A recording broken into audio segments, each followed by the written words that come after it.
Eh bien, écoutez, tout ce que je peux vous dire, hein, c'est qu'effectivement, quand on arrive sur place, déjà, eh bien, c'est assez impressionnant. Le dispositif est impressionnant, et puis cette odeur de fioul transportée par les vents est elle aussi très impressionnante.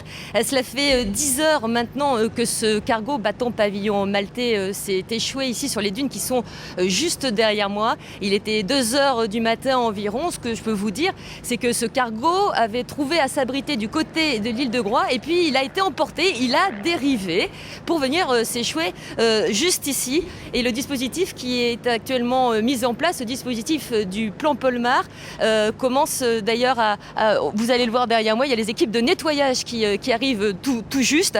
Alors pour ce qui est justement de la pollution, elle est en cours d'évaluation selon les autorités. Je vous rappelle que ce cargo transportait 180 tonnes de fioul, son propre fioul pour son usage.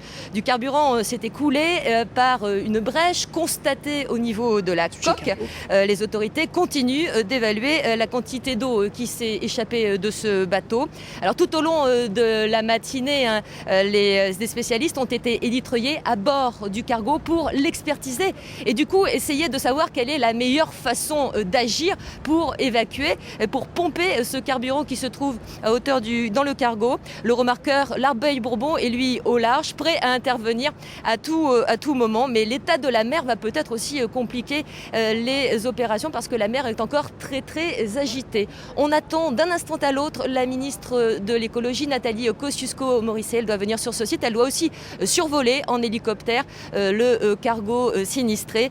Par ailleurs, la gendarmerie maritime a, elle, ouvert une enquête pour enquêter et faire toute la lumière sur les circonstances de cet accident.